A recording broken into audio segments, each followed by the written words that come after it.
Think about it. You see, Coaker show at least 15 minutes. You got 15 minutes of breaks anyway.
Roger Adams.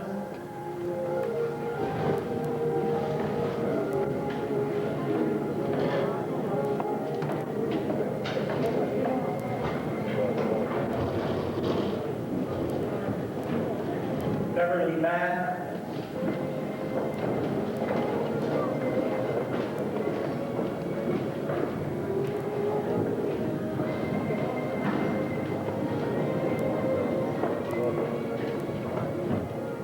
Jeffrey Barnes.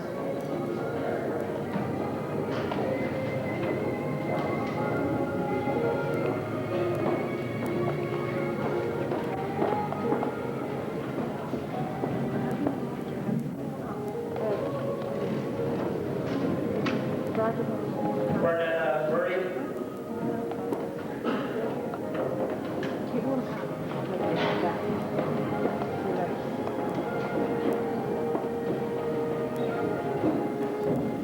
Kevin Boyd.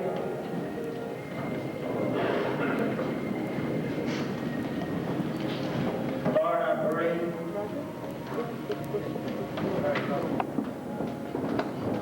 Norbert Murray.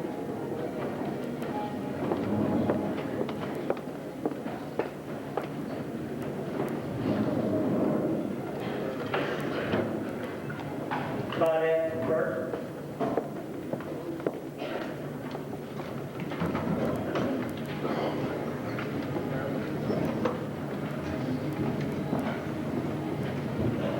Colin Butt.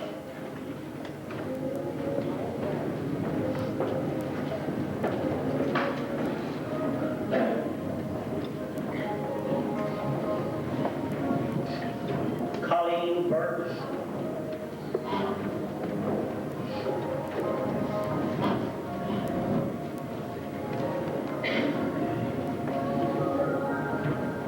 Glenn Cannings.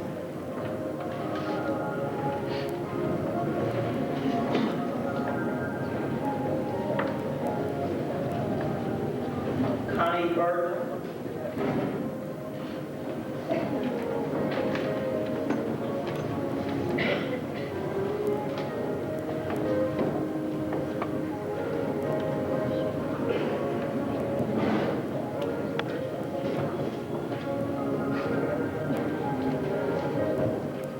Dennis Cooper.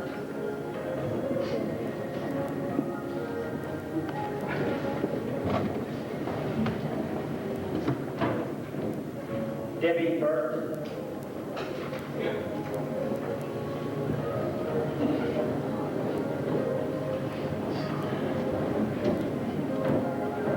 Marlene Burke.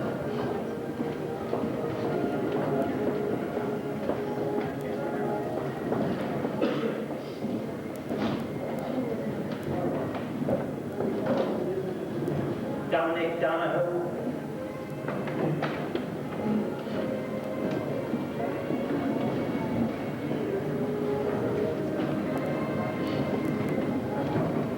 Valerie Burke.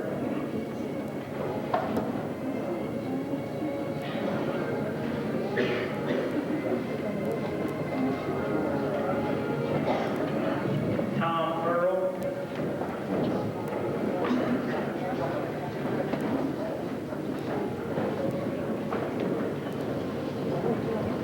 Nora Canny.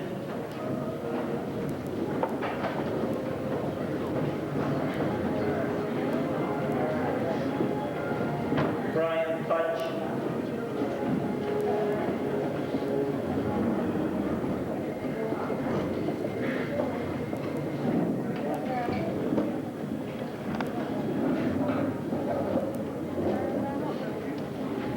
Brenda Flight.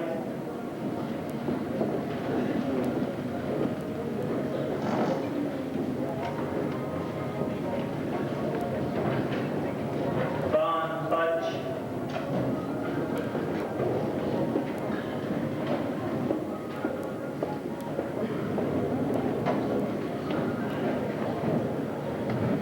Bonnie Fudge.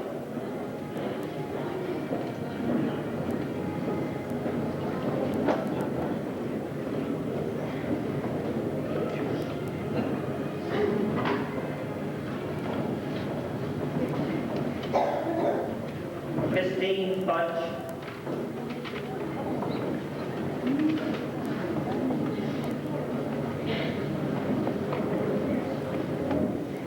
Tony Gillard.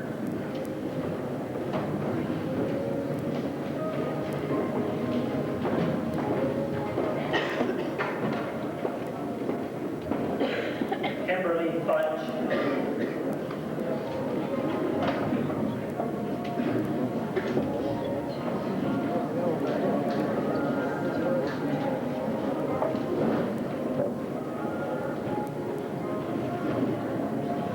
Nicholas Ham.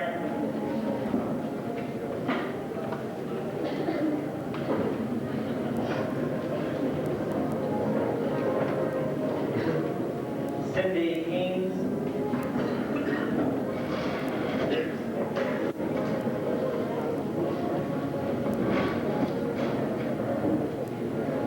Darrell Harvey.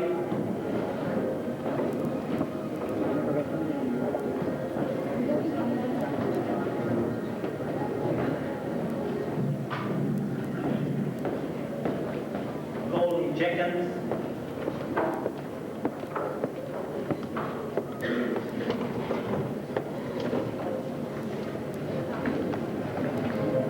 Danny Ames.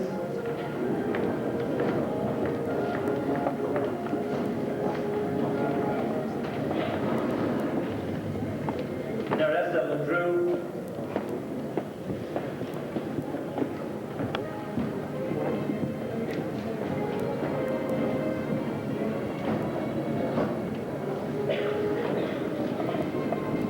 Roxanne Mahaney.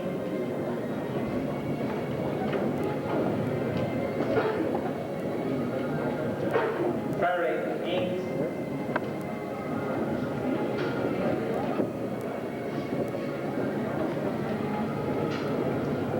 Claudia Penny.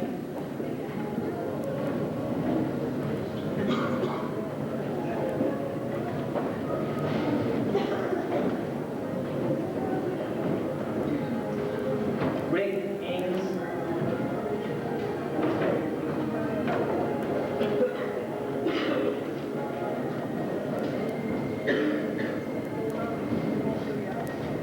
Pauline Reed.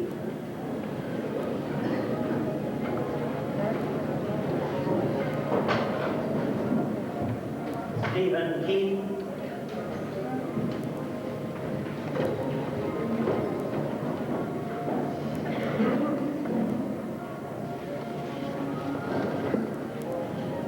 Wanda Whiteout.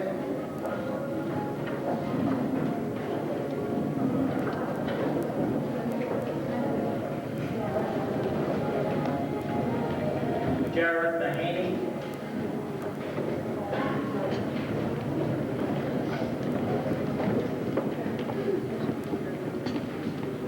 Darlene Rogers.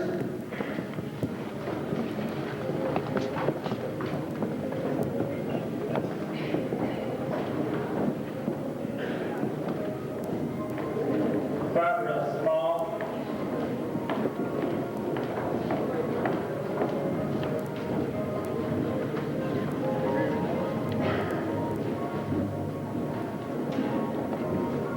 Paul Hibbert.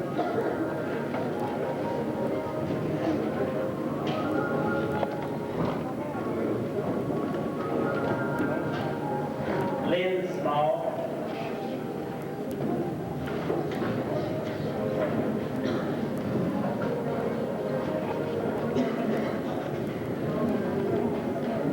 Tony Kelly.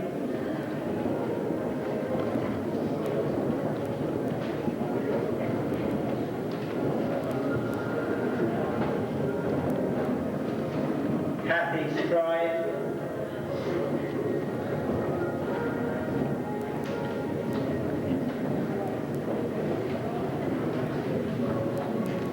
Lloyd Royder.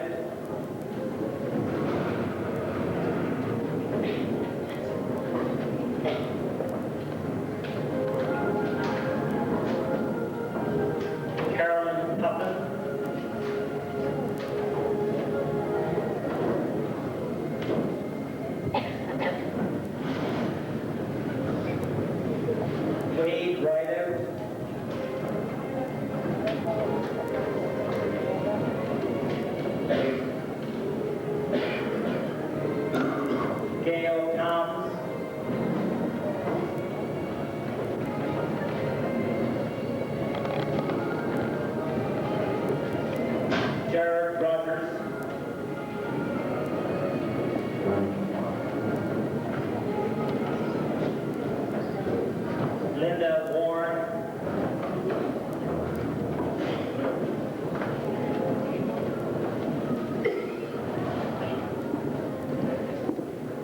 Trevor Rogers.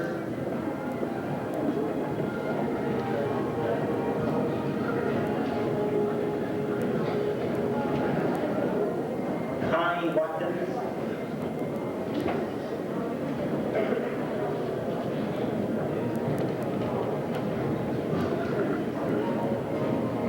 Anthony Warren.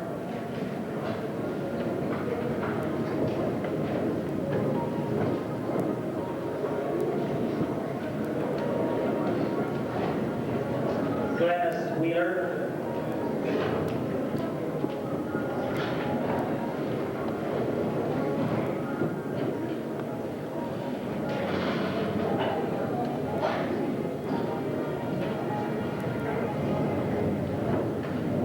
Vincent Watkins.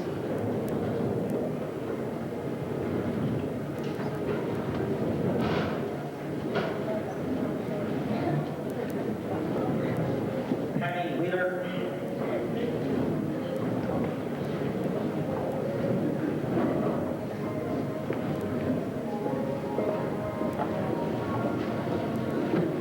Last but not least, Trevor Young.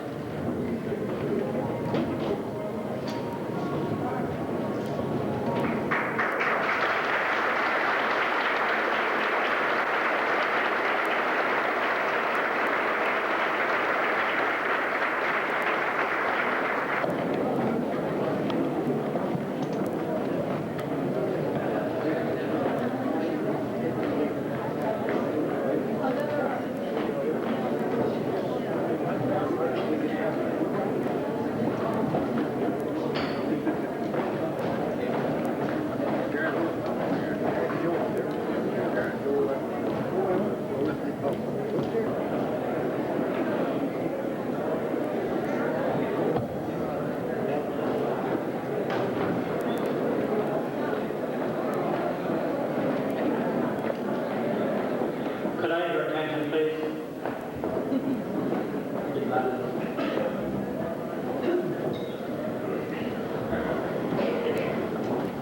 I'd like to extend a hearty welcome to all of you this evening. We have probably 300 people here. It's the largest group of graduates that we have had at this school. To be beat, I think, next year. Nevertheless, at the moment we break the record. Allow me to introduce to you the head table guests. To my far right is Constable Alan Hearn of the RCMP.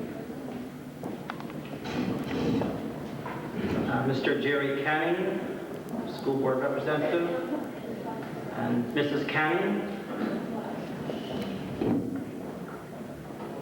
Our speaker for this evening, Gary Fudge.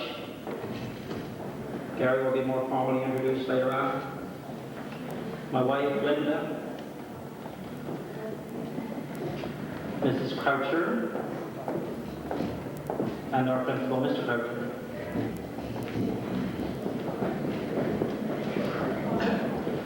I'm very honored to be your Master of Ceremonies this evening. I'm very honored. I'm also very frightened. I'd much prefer to be a guest of some of those fine ladies that I saw come down those stairs. This must be the finest bunch of ladies that I've seen for a long, long time. They're around us all day long, and we don't realize it, until they dress up like this.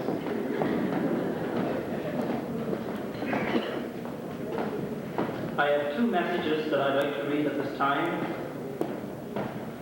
One is to the graduating class in general. It's from Winston Jennings, who is a secretary of the Notre Dame Integrated School Board. It reads as follows. I would like to take this opportunity to thank you for the invitation to your graduation. Unfortunately, I have important prior commitments and will be unable to attend. Please pass along my congratulations to the graduating class. I wish you well in whatever vocation you choose. Again, I apologize for being unable to attend Wednesday. A second message is of a personal nature. It's for Kimberly Fudge. It is from her Uncle Larry and Phyllis at St. John's Training College. Congratulations on your graduation. As you start a new segment of your life, may this night remain with you always. None of us know what the future has in store. Our wish for you, Kimberly, is that you would place your hand in God's hand and let Him lead you. We are very proud of you and we love you. We leave you with the words of wisdom found in Proverbs 3:5 as you look to the future. God bless you.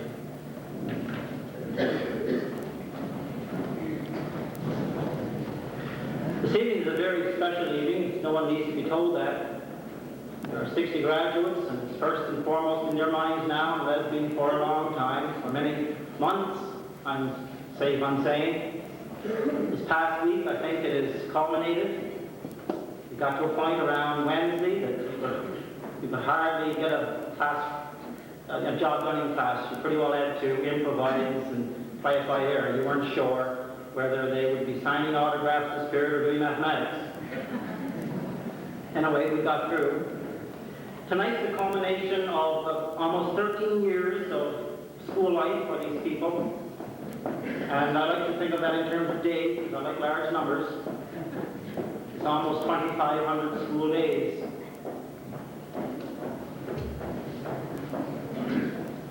Prince Charles and Lady Di came to Canada for the occasion.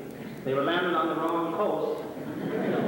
They didn't really mind Expo 86 was taking place in Vancouver, so they thought they might as well open that and try to make it here later. The last word we've gotten on the arrival of Prince Charles and Lady Di is that she found out somehow, I guess it was perhaps easy to find out here at school last week with all the discussion of what you were going to wear. She found out how beautifully dressed the girls would be, thought she'd be downplayed, and I think she's hanging on. We probably won't get to see her at all. But who cares, really? There's been a lot of preparation gone into this. The gymnasium is most beautifully decorated.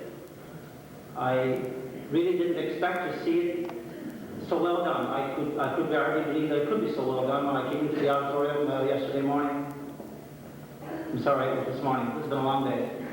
It was this morning, I think. Very beautifully done. The costumes that the graduates have chosen to wear is, as I said earlier, very beautiful.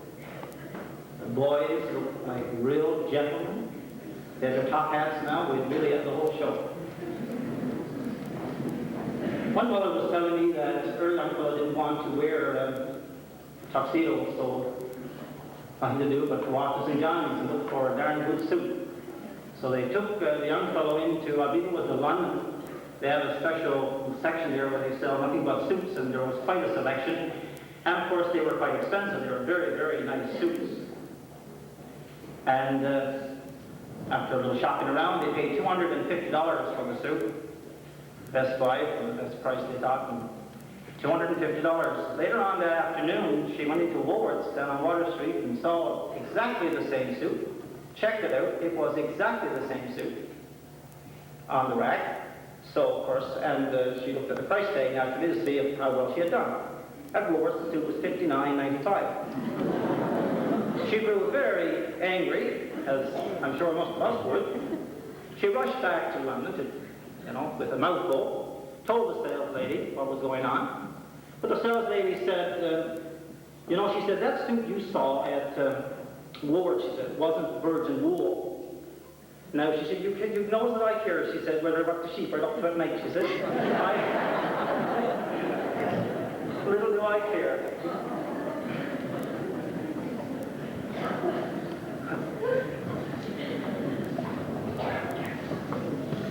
This evening is also special, if I might take a moment to mention it. The graduates that are from the Newbell School were my wife's first grade 1 class, and it makes it kind of a special evening for her. It also makes her feel a little old. So she told me to tell you that she's not 30 yet. 2 more days.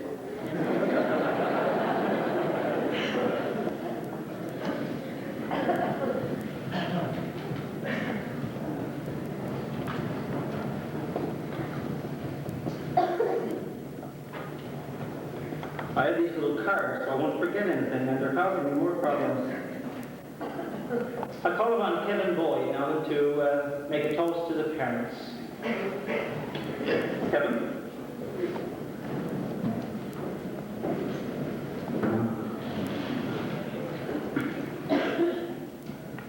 As I stand here tonight, speaking on behalf of the graduates, we can look back on all the good and wonderful times which we have had during our school years at Coaker Academy. But without the love, the help, understanding and assurance of our parents, maybe a lot of us would have missed out on those wonderful times. For without their love and support, we would have gotten nowhere. It would be impossible to have succeeded in our school years. I know, and I'm sure I speak for all my fellow graduates, there has been many times when we would just like to give it all up and say, I've had enough. But our parents, who always know best, would always have the kind words to say in this situation. They would also explain to us the importance of a good education if you are going to be successful in life. For that, we are deeply grateful and will forever respect the advice they can give to us. Finally, I would like to say as we leave Coaker Academy and start a new life, a lot of us away from home, we are glad to know that our parents will always be there, waiting and willing to help us when we need their support. For that, we are forever in their debt. Graduates, please stand and join me in this toast to our parents.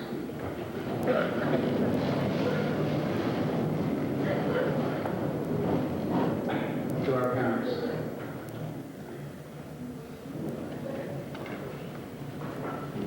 Thank you. I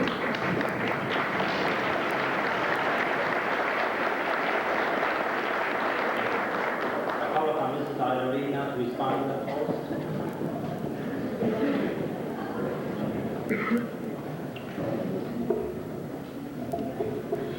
I want to thank Kevin for the very kind words he said about parents here tonight. I think Pauline told me I was supposed to say that, Kevin.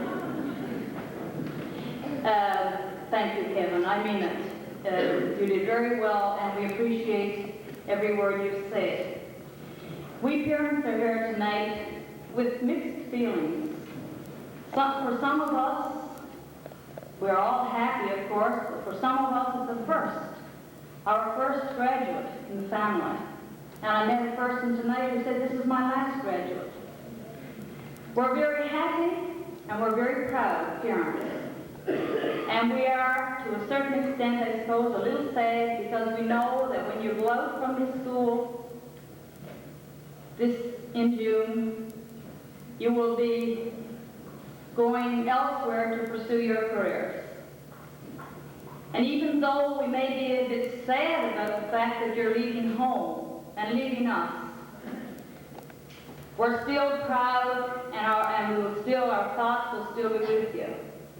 Just one thing I wanted to say tonight to the graduates. I want to ask you really to go back a couple years and ask you if you can remember a couple years ago when I told you a little story about some geese one time who were just picking away, not one bit interested in anything at all except to pick and pick away, until one day a goose stopped, one of the geese stopped, and she discovered something. She discovered that she could fly. And when she discovered that she could fly, she realized how happy she was and what a whole new experience it was to be able to fly away and go out. She was so excited that she wanted to go further and further, and she did. She went on and on until she was just a little speck out of sight. Do you remember that story? Well, I forgot a line of that story when I told it to you about 2 years ago. The goose forgot to do something very important. She didn't do something. She didn't come back. And that's sad, you know. So I ask you, graduates, as you leave Coaker Academy, and as you leave New World Island, to pursue your careers, I ask you when and if possible to come back. After you have made your new discoveries, after you have a little more experience, come back so that you can pass along to others, people who are coming behind you, the great things that you have learned, the great things that's out in this world.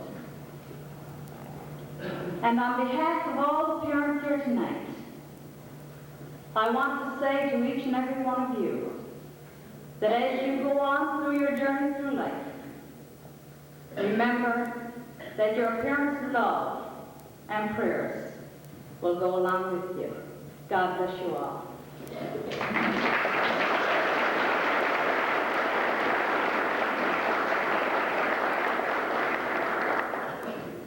Thank you very much, Ida. If I might reiterate in a way what you just said, I too am a firm believer that many of our little communities need some strong leadership. And I think there was a hint in what you said that while you're coming back, if possible, and if you can make a good future here, we need your leadership, we need your expertise. Mr. Cooper next will toast the graduates. Before I do, I think I should say that Mr. Cooper is a full-time English teacher at the school, and kind of a tough guy on those students, you know. He sets all kinds of assignments, and research papers, projects that take days. Students come to me, hopping and popping sometimes, talking about all the English they have to do. Not very long ago, we set an essay, 1,000 words, and students were to write an essay on the topic whether there was life on Mars or not. So since it figured it would take a fairly large effort to get that accomplished and fairly long, require some research and so on, he decided that perhaps he would be so kind as to let them work in groups. So he let them work in groups too. And Colin and Glennis got together on the assignment and came back a few days later and all written up and passed it in. They had written down a topic, whether there's life on Mars. And the content of the essay was, nobody knows, nobody knows, nobody knows, 500 times. They're very smart students. Derek, if you will, toast to graduates.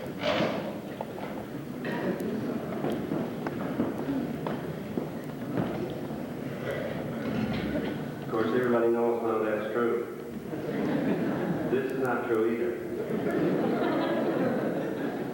I gave another assignment this year with a 500-word assignment, and it was to be written on my pet, which is a sort of a childish topic for grade 12. And Darrell Harvey always says, "Sir, I can't write that much, 500 words."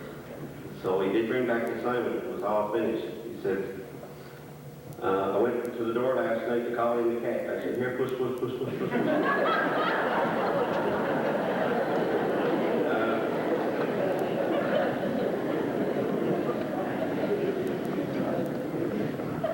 Ladies and gentlemen, it is a privilege for me to give a toast to the graduates tonight. Usually when I'm asked to do something like this, I end up saying, well, if nobody else will do it. This time, I didn't say that because I felt that this year's graduating class was especially a fine group of young people. And I felt that I should do it. I think they're good academically, they're doing quite well. They're involved in a lot of extracurricular activities, more than just the narrow book learning. And as people, I think they're very, very good. They're likable, mature, sensible, responsible, and beautiful, as you can see here tonight. And I think that as parents and teachers, we can all be proud of them. And I think they have to be proud of themselves as well at a time like this. Sometimes we hear the statement that education is not what it used to be, and students are not what they used to be. I think we can be thankful for that. Because Who would want to return to the good old days, as they're called? I don't think we've ever had a better graduating class. The years of hard work have all paid off, and now it all seems worthwhile. I'm sure there are students at times who felt like quitting, but they deserve the credit for persevering and being here tonight. They persisted. And of course, parents play an important role as well. And that reminds me of another story. The teacher, after marking some class papers, remarked to one student, "I didn't know that one person could make so many mistakes in his homework." The student considered for a while and then he replied, "It wasn't just one person. My dad helped me." So seriously, of course, parents have played a very important role in getting students where they are here tonight, ready to graduate. I'd like to also say that you will be missed, and to reiterate what a couple of people have already said, that we'd love to see you visit again. Many of our graduates do come back from time to time to see how we're all doing. When they're in school, they're always talking about how they can't wait to be finished. But when they get out, they always like to come back. So ladies and gentlemen, would you please rise with me and drink a toast to a fine group of students.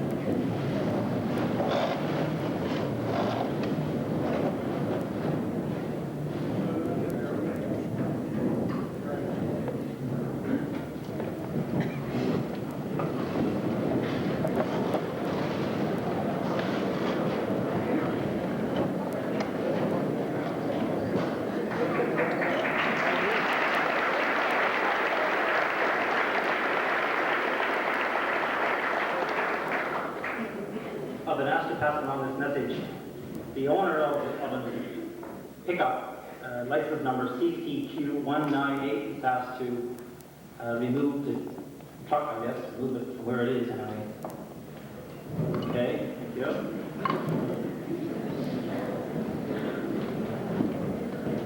If I had started doing that when I first came here, I'd be down to a dozen of you now, eh? In response to that toast to the graduates, Fred Ings in a moment will address us. I thought first of all I should say something about Fred so you know what to expect. Fred is a bit of a holy terror, you know. Anybody who knows Fred knows that. His mother was telling me at a PTA one time, just a couple of years back, when I began to, slowly or kind of hint around to her that, well, I think he is a bit of a case, you know. She said, well, yeah. She took him to the dentist when he was only 2 years old. Didn't have any teeth, but he had problems. And the dentist looked at him and said, yes, something needs to be done there. She said, well, when could I bring him back? Well, now, of course, the dentist had gotten a note, Fred, and the dentist said, well, I bet when he's 18. Fred, did you go back, or are you going back? Also, Fred had a terrible cold when he was in kindergarten. His kindergarten teacher was telling me this. Her mother, I think his mother had told her or something earlier. Anyway, Fred was home with the cold, and his mother was writing a note of explanation for his absence. And he came around at the same moment, of course, and he said, no, Mom, don't you tell her I threw up. And, she said, no, well, why not? She says, why not? Well, he said, the teacher at school this week is having show and tell. He says, no, I want to take it to show and tell. Here's the rare case. Craig will now respond to those graduates. Craig.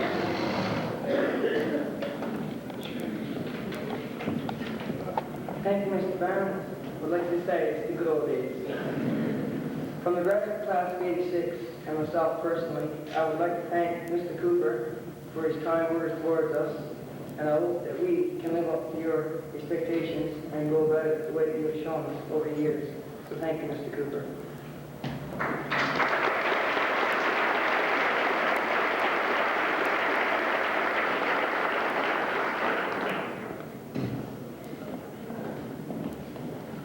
Thank you, Fred. At least he's not bad with me, did he? Next thing on our program is the cutting of the cake. So I would call upon Nora Cannon and Ricky Shields for the cutting of the cake. Where is the cake? Oh, right here, sorry, there, 69 meters. Maybe some of you would like a picture or something, so maybe we can pause for about 3 or 4 minutes while they hold the knife in position, and you can get a picture if you like one.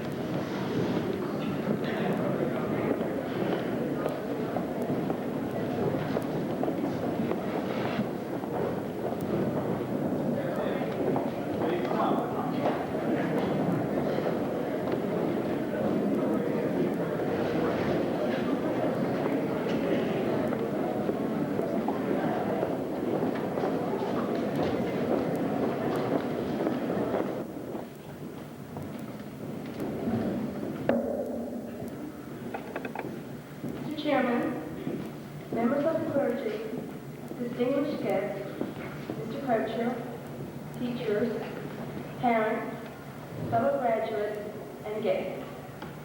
It is with great pleasure that I present this valedictory on behalf of 1986 graduates from Coaker Academy. It is impossible for me to express all of the feelings that we have at this time.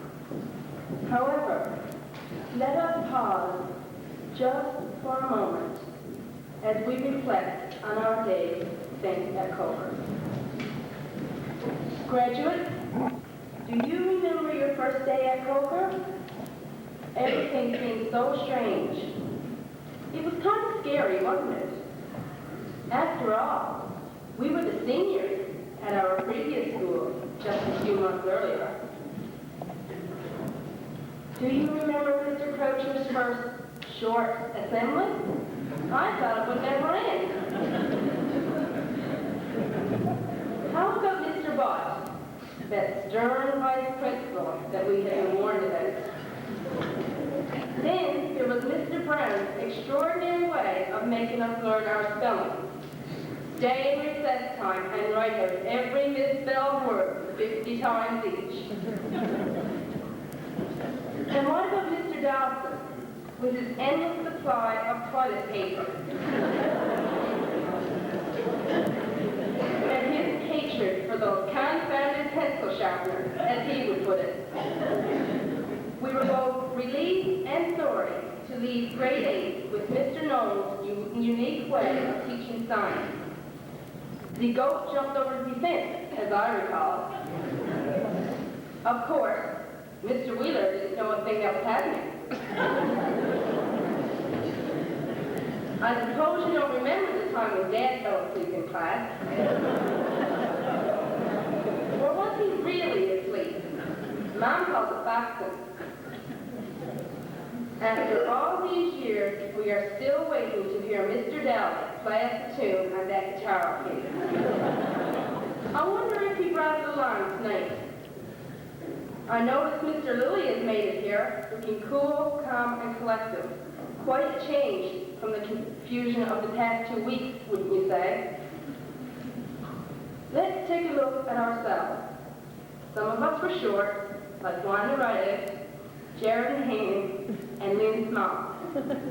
It didn't take long, though, before Wanda and Jared finally managed to sprout up, while poor Lynn is still back there, living in hope and high-heel shoes.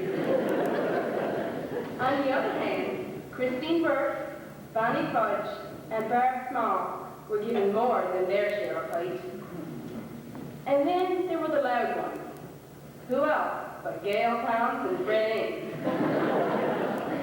But their endless chatter helped those shy ones like Danny Ames and Brenda Flight overcome their fear of maybe having to speak up in class. Remember Roger Adams' brush cut? Do you really think his hair grew back on its own? Or did Linda Warren and Connie Watkins take pity on him and decide to give him some of theirs? Poor Claudette. She sure didn't have any need to wear blush. It just came naturally, but always at the wrong moment. Yes, we were quite a mixture, but it didn't take us long to get to know each other and make new friends. As we gradually relaxed and adjusted to our new surroundings, we quickly became involved with Coaker life. And life at Coaker has not been all that bad. Sure, we've had our ups and downs. Who doesn't? But we have learned to live with each other, to cope with our many differences, and to be supportive of each other. I guess what I'm really saying is that those years spent at Coaker have been years in which we, tonight's graduates, have come a long way towards reaching maturity. And helping us reach this stage in our lives, we have to be ever grateful to the teachers of this school. Their patience, understanding, counseling, encouragement, and continued belief in us will remain in our memory for many years to come. Feelings of fear and uncertainty upon entry into the school all seem to come together now, making us realize and understand not only each other, but our teachers as well. Now we know that a principal, vice principal, and all teachers have numerous responsibilities, and no doubt we have been some of the cause of the increasing gray hairs and baldness obvious over the past 6 years. Not only have the teachers played a very important role in our lives, but another group of people equally as important, if not more important, is our parents. Words are inadequate to express our feelings of gratitude towards you. Parents, we realize that you have made many sacrifices for us, and we are sure that you will continue to do so. Through the years, you have shown us your support, encouragement, comfort, and unlimited patience and confidence. You have given us the vision, courage, industry, and determination to succeed. Most importantly, though, you have combined all of this with your gift of unfailing love. It is you who have brought a great meaning to the word home. We owe so much to you, and as we leave our home to pursue our careers, we will always know that your love and prayers will follow us. We want to thank you from the bottom of our heart and say we love you. Graduates, we take with us many memories of this school, most of them happy ones. However, I must recall one very painful memory that this graduation class has experienced in the tragic death of one of our classmates, Rodney Carr. Rodney went to elementary school with some of us, and upon entering Coaker, his feelings, I'm sure, were the same as ours. I feel that had this unfortunate accident not happened, he would have been here with us tonight. I ask you, the graduates, to stand for a moment's honor and remember our departed friend.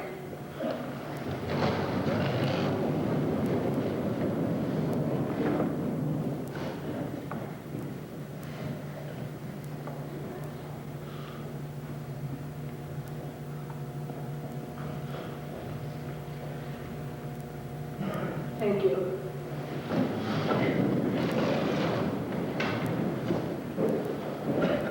Graduates, we have made it. After many years of discouraged homework, student-teacher disputes, and dreaded exams, we have finally reached another crossroad in our lives. With the help and guidance of many people, we have overcome feelings of uncertainty and insecurity. Even though we will no longer be guided by these people to the same extent, we must realize that they will still be available in times of need. We must now go forth with the skills we have learned over the past few years in order to meet the demands of a challenging and ever-changing society. Many of us will continue to further our education, while others will occupy positions where it is felt they can make the greatest contribution to society.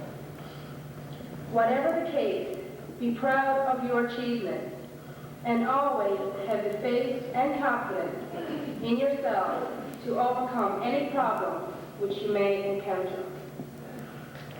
As we go our individual ways into a future unknown to us, let us not become so involved in our day-to-day activities that we forget those years spent at Coaker and the people who have helped mold our lives. Let us, from time to time, pause and reflect on those years just for a moment. Thank you.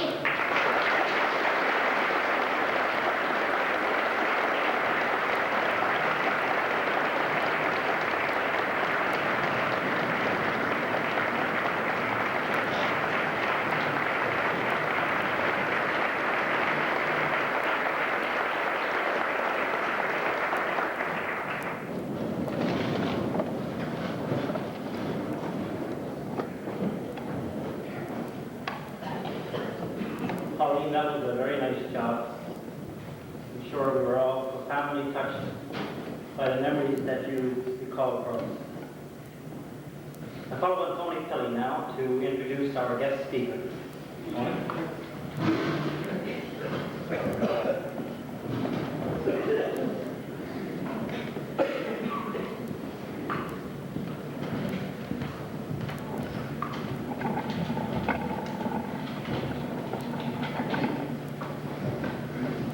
Good evening. I am here to introduce our guest speaker. In past years, graduates have asked prominent people to come and speak at their graduations. Last year was no exception. The graduates of 1984-85 asked a prominent lady who moved to New Orleans some years ago with her husband, who was one of the best doctors on this island. Last year's guest speaker was Mrs. Shelby.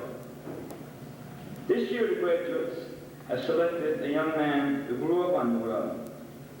He went to Coaker Academy until he graduated with honors in 1978. He then proceeded to Memorial University of Newfoundland to train as a mechanical engineer. After 6 years of training at MUN, he graduated in 1984. At present, he works at the National Research Center in St. John's. Ladies and gentlemen, the guest speaker of this, the 1985-86 graduation class, is Mr. Gary Fudge.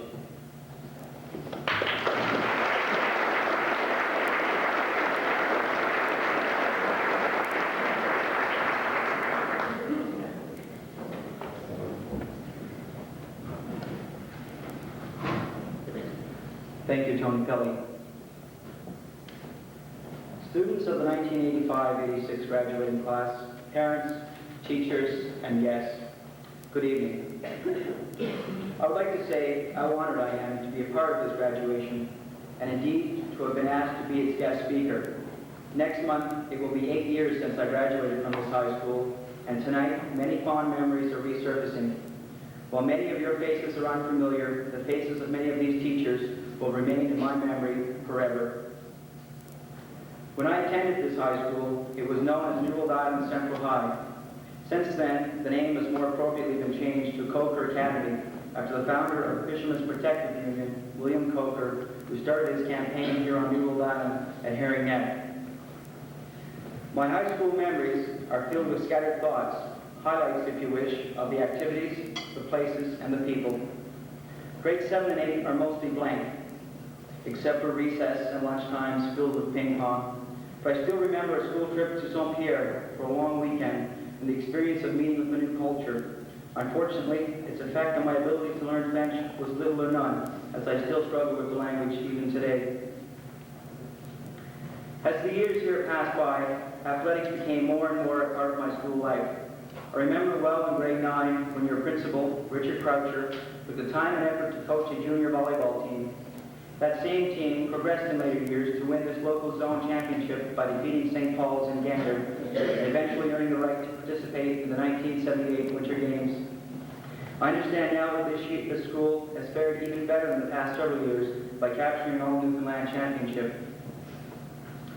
Apart from athletics, I particularly remember the public speaking competitions sponsored by the Lions Club. I remember speeches I prepared on the question of abortion, the seal hunt, and what makes a good prime minister.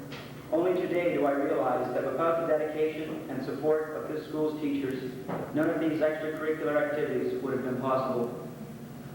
To this day, I shall never forget the English, mathematics, and sciences that were taught to me here. At the time, I learned to enjoy writing and was particularly active with short story prose. I enjoyed mathematics and was fond of history, particularly current affairs.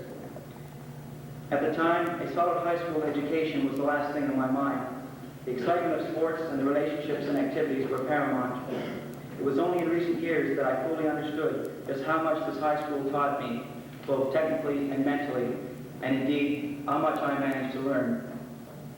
My university career and subsequent success will find its roots right here in this school. Coaker Academy and its teachers were some of the best medicine that one could be prescribed in preparation for further education. To say that Coaker Academy served as a launching pad for my academic career would be an understatement, for it was here that the teaching program was structured to permit the student the opportunity to pursue a full range of careers, ranging from nursing to engineering. During my grade 10 and 11 years at this school, it offered all the sciences. These included physics, biology, earth sciences, and chemistry. It also offered the honors mathematics program. At this time, a course schedule of this range and variety was unparalleled outside the major centers of Newfoundland. I opted for the physics, chemistry, and honors mathematics. It was these courses which permitted me the opportunity in my first year of university to enter the junior division program, which would allow me to apply to the Faculty of Engineering. The honors mathematics even allowed me to skip my first math course at Memorial and immediately start with the second semester math course known as calculus. Well, speaking of mathematics, I must say now that after being introduced to calculus for the first time, I suddenly had a new appreciation for the opportunity to take honors mathematics here. If only one thing in my life were to be responsible for my successful graduation from Memorial, I would have to say it was the trigonometry and algebra taught to me right here by Mr. Ward Butt. Without the knowledge passed on to me by him, an engineering career would have been out of the question. In all honesty, I'm particularly proud of the teachers' abilities in this school and their dedication, and most of all, their guidance. I'm not about to preach tonight and how important and necessary your education at the school has been. What I would like to talk about is the importance of an education beyond high school. In the past, successful completion of post-secondary education has invariably led to various degrees of career success. Today, education, regardless of the level, is in itself no guarantee of a job, much less success for the achievement of preordained goals. However, despite this, I would surely recommend to each one of you to pursue further education. And why, you might ask? The universities and trades colleges are graduating people by the hundreds every year, and few are finding employment. To those of you who are thinking this way, I have a few questions. Where will you be 1 year or 2 years from now if you choose to leave high school and not pursue further education? Are you employable now? Will you be employable 2 years from now? If so, what will you do? Where will you work? My point is this: education is not a certificate for success or even employment, but it's like the lottery campaign. You can't win if you don't play the game. And unfortunately, that's what life seems to have come down to these days, particularly here in Newfoundland. Life has become a rat race of sorts. The fishing industry is failing, the forestry is dying a slow death, the mines are closed, and oh, let me not forget, Hibernia oil is still deep beneath the Grand Banks. Is there any hope of Newfoundland pulling itself from this pit of despair? I say yes, and it can all start with you people here tonight. I believe that the problems of our industries lie deeply rooted with the people who are running these industries. These individuals have not been Newfoundlanders. And do you know why? Because people like you, high school graduates, year after year, have not been pursuing further education.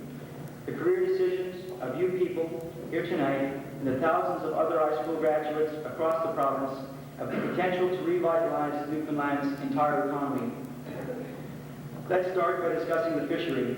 Today, Newfoundland is a facility known as the Institute of Fisheries and Marine Technology, one of a kind in the world. For you people who wish to pursue a career in the fishery, this is the place to start. This facility can give you training in everything from basic navigation and fishing gear to an eventual captain's ticket. Our trade schools and the College of Trades and Technology offer courses as diversified as secretarial, to carpentry, to petroleum technology. Memorial University has one of the best medical, engineering, and business administration schools in this country. Today's educational opportunities in this province are at a peak. Why not take advantage of these facilities and start putting the future of this province back into the hands of the people who live and work here? To even think of such a goal, education is a must. Why can't some of you people sitting here tonight be the doctors, engineers, and politicians of the upcoming years? It's your futures and your lives. It will require determination, sacrifice, and most of all, dedication. Which direction you choose to pursue in the upcoming years will dictate the rest of your lives. Where you live, who your friends are, and even your political motivations. It may offer you the opportunity to travel and enjoy the lifestyle of other countries and cultures. However, the road through life will not be an easy one, but with the starting goal of a solid education, its chances of success will greatly increase. At least, you'll be playing the game. Before closing, I'd like to touch on your theme tonight, just for a moment. When I received Pauline Reed's letter back in February asking me to speak at this graduation, I remember reflecting just for a moment how difficult my life had been so far, about the financial difficulties of university, the times when I was convinced that this was the last exam I flunked and engineering was over for good. And indeed, how green I'd been my first few months on campus. However, everything eventually worked itself out. I would suggest you all reflect tonight on your past years at this school, the people, the activities, the teachers, the laughing, and the crying. For once you pass through these doors for the last time, and if you do choose to follow up your life with further education, simplicity of life at the school will soon become apparent. Independence and responsibility for yourself and your activities will bear down hard. It's true, there are no times like high school days. Do enjoy this most special evening, and please reflect just for a moment. I hope you've all enjoyed your years here. I know I certainly did. And to all of you and the different paths your futures may hold, I leave the words from the British rock band Frankie Goes to Hollywood. The world is your oyster. Good night and the best of luck in your futures.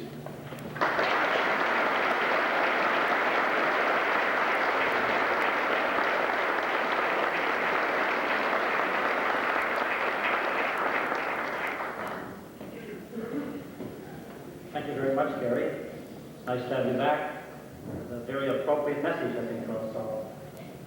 I call upon Gary's sister now, Christine, thought she was right this year to express a vote of thanks.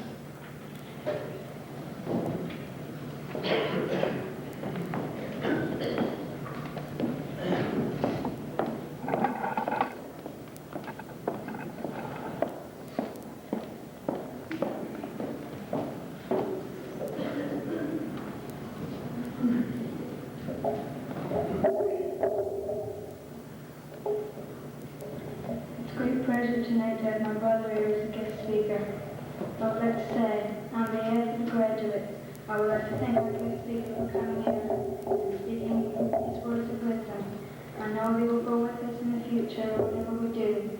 Again, I would like to thank you.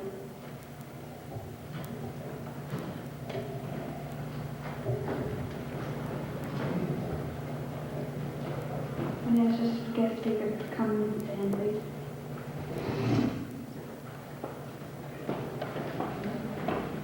Again, on behalf of our graduates, I would like to thank you for coming here tonight. This is just a token of our appreciation.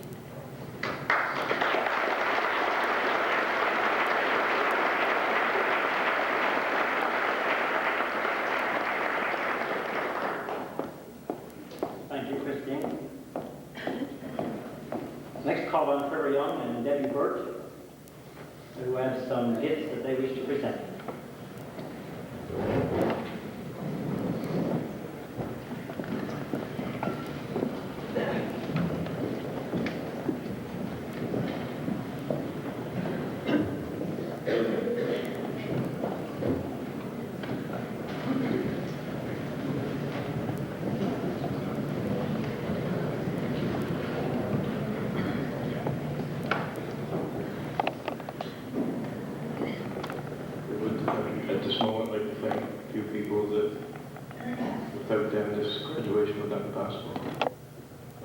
Councillor Barron.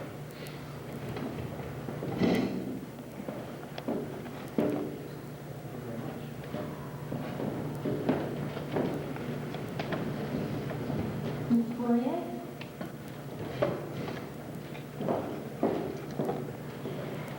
I'd probably like to take this opportunity to thank you, the parents, for all the cooperation you've given me, depending on food and all the babies and jobs and all that. So I thank you very much for your cooperation. Mr. Butt?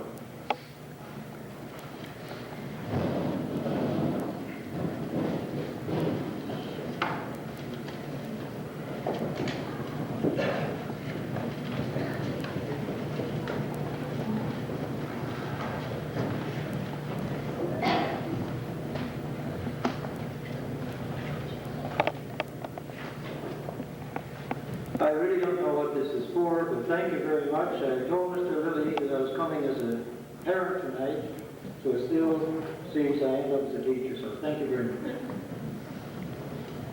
Mr. Andre?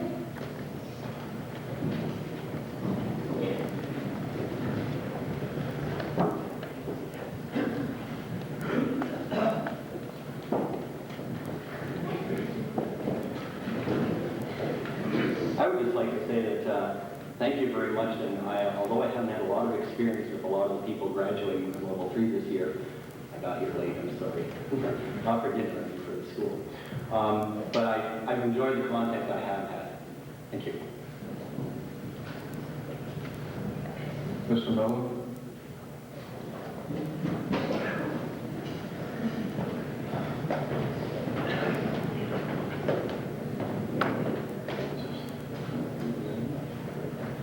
I got here even later than Mr. Andre, but I must say this is one of the best graduating classes I've ever come in contact with. All the best to you. Thank you. Mr. Lilly?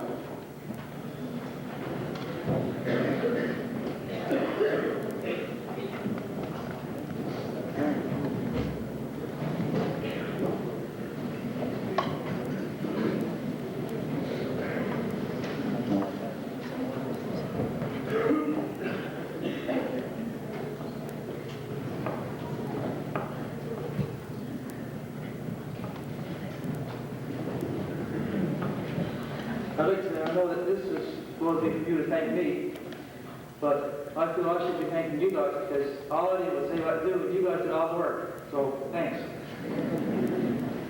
I guess I should thank the rest of the teachers too for all the time and effort. Thank you.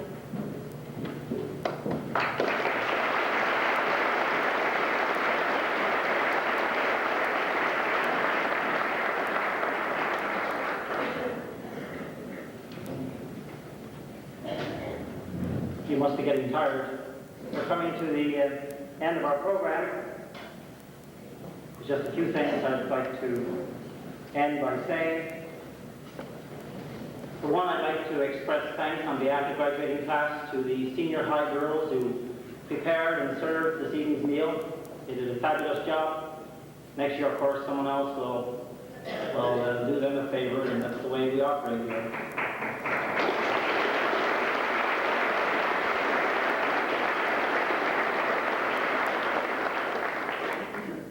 Ms. Poirier worked with these girls and kept them in order, told them what to be doing and so on, and I think she deserves a special round of applause.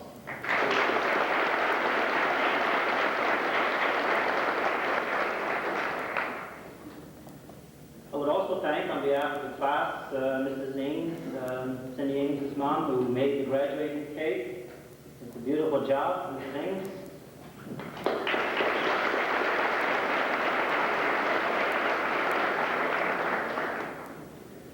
I would also thank you parents and invited guests for coming out this evening and making this the success that it's been. The graduates appreciate it. In closing, I would like to say, express some of the hope that has already been expressed.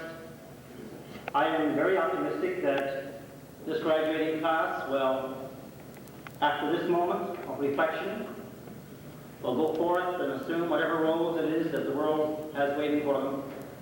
That they will become our future leaders, our good citizens, good parents, of the next age. I came across a poem in preparing for this evening. I look high and low, or Kathy helped me look high and low, our teachers. We didn't find anything of any great depth and thought, but we did find a little poem that I think has an appropriate message. It's not a masterpiece for its imagery or any other of its literary aspects, but I think, as I said, it has an appropriate message. A message that has already been alluded to 2 or 3 times this evening of those. The poem is called Don't Quit. The author is unknown. Don't quit. When things go wrong, as they sometimes will, when the road you're trudging seems all uphill, when the funds are low, and the debts are high, and you want to smile, but you have to sigh, when care is pressing you down a bit, rest if you must, but don't you quit. Life is square with its twists and turns, as every one of us sometimes learns, and many a fellow turns it out when he might have won if he stuck it out. Don't give up though the pace seems slow, you may succeed with another blow. Often the goal is nearer than it seems to a faint and faltering man. Often the struggler has given up when he might have captured the victor's cup. And he learned too late when the night came down how close he was to the golden crown. Success is failure turned inside out, the silver tint of the clouds of doubt. And you never can tell how close you are, it might be near when it seems afar. So stick to the fight when your hardest hit. It's when things seem worse that you must not quit. And that would be my parting word with you. We've seen a lot of that. And it's not pleasing for you or us or anyone really to see you engage upon a task of life and quit. If you quit, make sure you pick up something else. That would be my message to you. But thank you all very much. I did forget one thing on my program. I meant to mention that in the last couple of 3 months we've had something of a new member of our staff, Ms. Lena Giro or something like that. Yeah, I got close. Lena is a French monitor. She's from Quebec. She's been working with the French students here at the school. I think it's created a lot of enthusiasm among students and staff to have a new face and so on. Someone who is steeped in the French culture can help us understand the French culture. Lena has spent her last day with us today. She's going overseas to change ovens on Sunday. And she told me she was going to change ovens. I sensed a little bit of fear there. So I said, not this Sunday, but next Sunday we'll come down and see you. So we're going down Sunday coming. Lena, in my good French, let me say, nous sommes désolés, quelque part. Bonne chance à l'avenir.